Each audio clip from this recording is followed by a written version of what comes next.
it was because I thought a game like this from Shedeur was, I don't want to say likely that he throws 3 picks, and one of those picks is pretty unlucky. Like I thought, just like great throw. just like you said, the Caleb touchdown you thought was going to be picked. The Shedeur pick on the front of the end zone, I thought was a touchdown, and it ends up being an interception. The guy had it, right? And Jerry Jeudy had it. But how much do you guys think? If last week for Shedeur was 5 steps forward, was this game 4 steps back? Like, how much 7. did? So hold on. You think? I watched every snap of that game. The first sideline report of the game was that they changed out his wristband because it felt like they couldn't articulate play calls at the line of scrimmage. They had 4 penalties by 8 minutes into the game. Well, one of them was for 12 men in the huddle. No, I think some of that's on the quarterback. I think it's on the quarterback, but it's also on the head coach too. Well, the quarterback's supposed to be the last guy to enter the huddle after he counts the number of guys on the field. He looked terrible. So, but hold on. You said, so you think that he is further behind in his quest to be like the Browns quarterback next year right now than he was going into last week? Because that's why I said 5 steps forward, 4 steps back. Like, I still think I think last week bought him a good margin of error. Yeah. My question is, did this week erase that? And now basically is he again starting from scratch? Because 3 picks, 5 sacks, the procedural penalties, all of that to me against a defense that, while opportunistic, is not considered a great defense. That to me, Brew, was super concerning. I say 3 steps back. Rookies are up and down.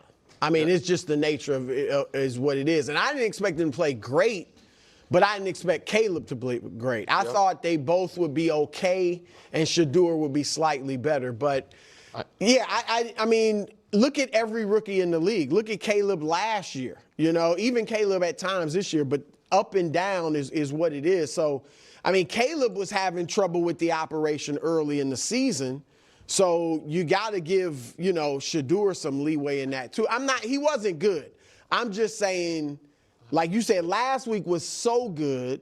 Yeah. This week was bad. But again, rookies are up and down.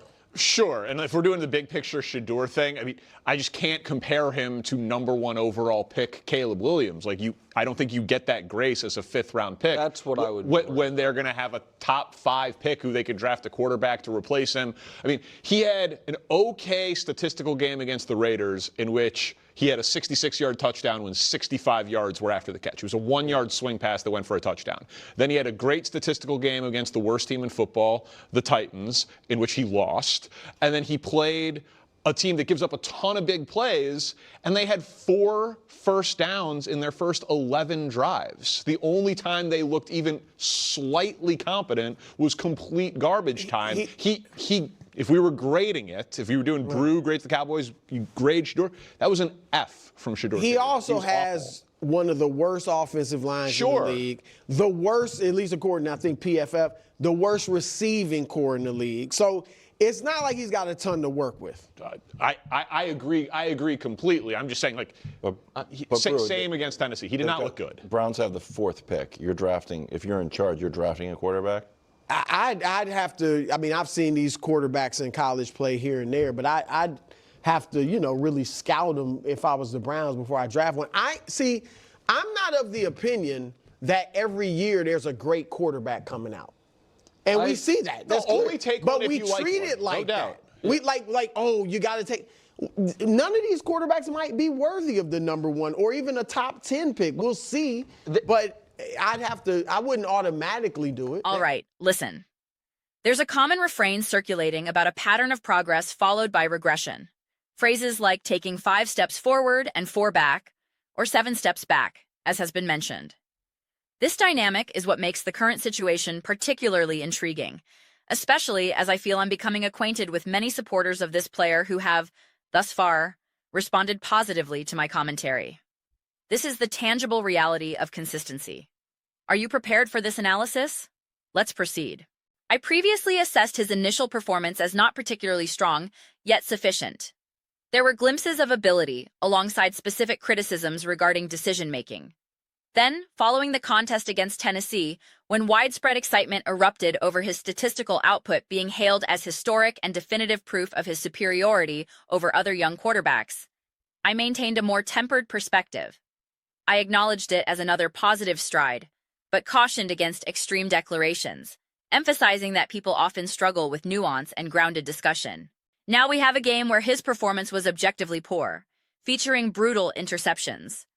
Many of the sacks and pressures he incurred were demonstrably a product of his own actions, holding the ball excessively, missing reads, misfiring on throws, and appearing generally overwhelmed.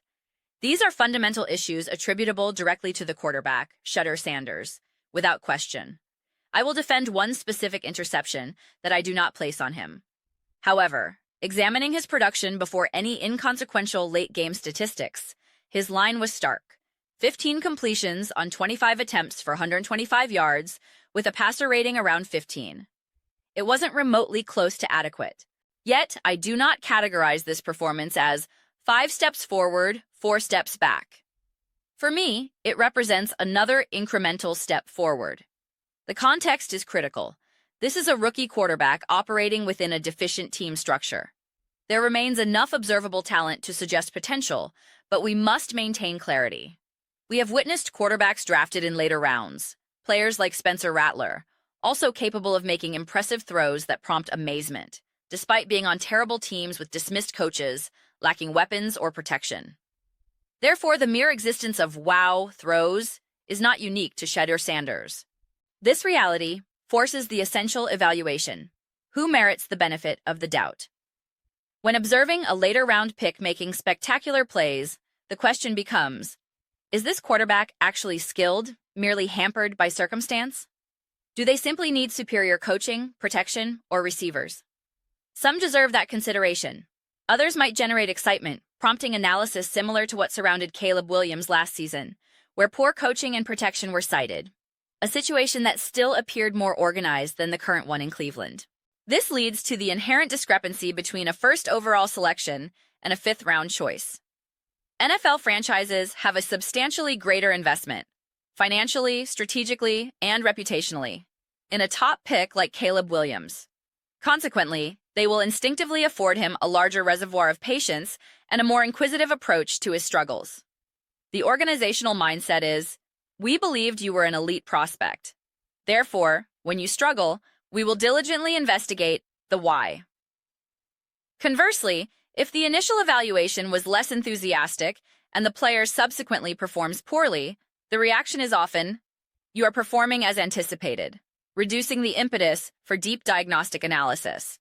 Simultaneously, I have consistently stated that once a player is in the NFL and competing, my personal evaluation disregards draft pedigree. I do not care about first round versus fifth round.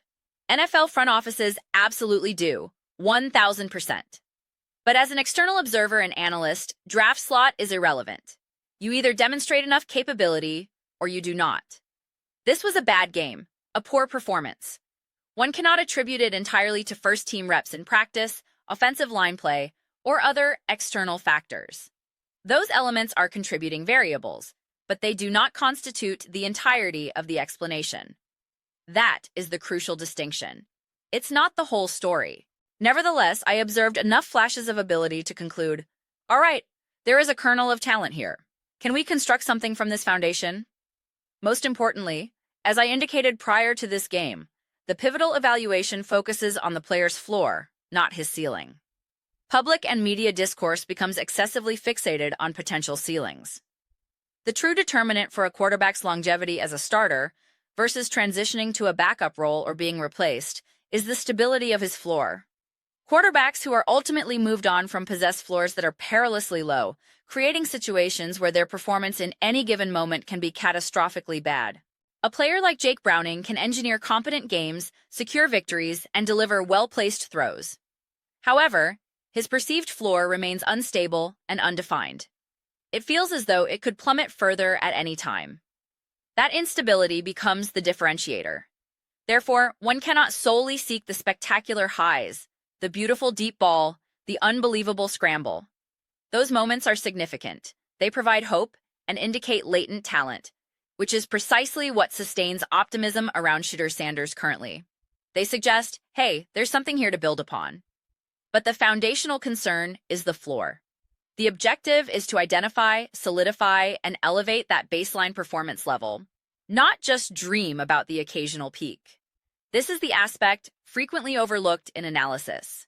This necessitates looking beyond the individual box score for Shedeur, considering the team surrounding him, the coaching, the offensive line, and other contextual factors. I do believe he warrants a degree of benefit of the doubt given the environment. However, this presents a fascinating strategic dilemma for the Cleveland Browns, who likely hold a top 5 draft selection. If the organization's initial belief in Shedeur's juice and star potential was limited, and they now have access to a highly touted quarterback prospect they genuinely believe in, the question becomes, has Shedeur Sanders demonstrated enough to dissuade you from drafting a quarterback? The intriguing aspect is that, in reality, the franchise loses very little by selecting a quarterback if they believe in the prospect. If Shedeur subsequently proves to be the superior player, you then possess a valuable first-round quarterback asset that other teams would likely trade for, especially if it becomes evident he possesses starting-caliber talent. You could end up with 2 quarterbacks perceived as first-round talents. There isn't an inherent, catastrophic loss in that scenario. The drafted quarterback would likely retain trade value. The counterargument is that if Shedeur is indeed great, using that premier pick on a non-quarterback could accelerate building a better overall team.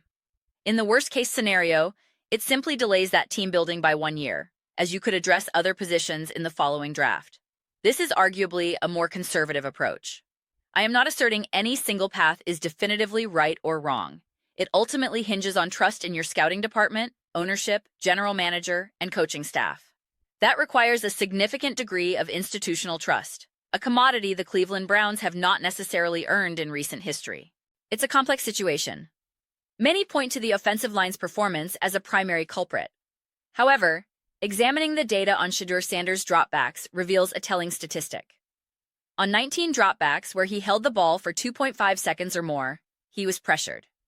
A time to pressure of 2.5 seconds or more is generally not indicative of a protection breakdown. It falls on the quarterback's processing and decision-making.